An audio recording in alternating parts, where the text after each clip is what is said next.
Сәлем достар, менің каналыма қош келдіңіздер. Бүгін сіздермен өте жұмсақ болып шығатын булочкилердің рецептімен бөлісетін боламын. Алдымен менің каналыма тіркеліп, пікір жазып, лайк басуды ұмытпа. Толық керек заттарды төменге жазып қоямын. Алдымен жылы сүтімізді бір ыдысымызға құйып алып, үстіне бір шымдым тұз және де қантымызды салып, жақсылап араластырып алатын боламыз. Араластырып алған соң үстіне бір жұмыртқамызды салып, және де дрожжымызды салып, араластырып аламыз. Енді үстіне електен өткізілген ұнымызды саламыз.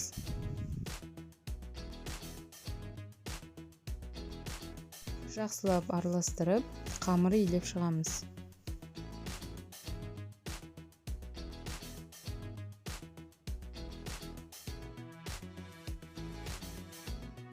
Қамырымыз осындай болған кезде үстіне сұйық майымызды құйып, тағы да илейтін боламыз.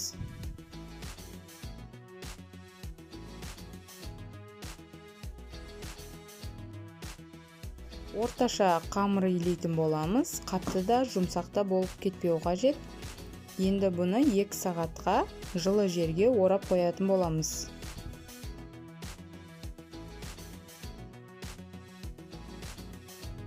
Қамырымыз көтерілген соң, осылай кішкене жуала істеп шығатын боламыз. Осылай кішкентай болу қажет, өте үлкен болса, булочкилеріміз үлкен болып кетеді.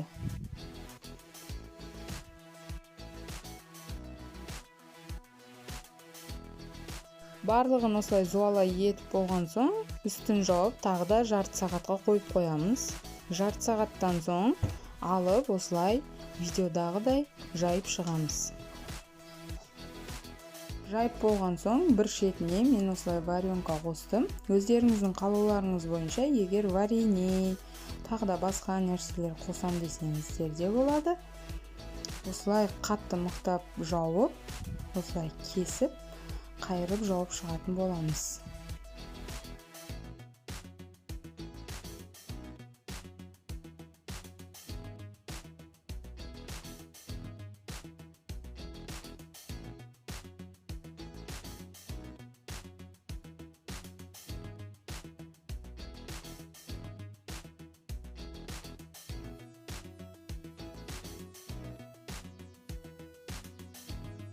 Осылай барлығын түйіп болған соң, тағы да 15 минутқа үстін жауып қойып қоятын боламыз. Қамырымыз көтерілгенше. Көтерілген соң, бір жұмыртқамызды алып, үстіне әдемілеп жағып шығамыз.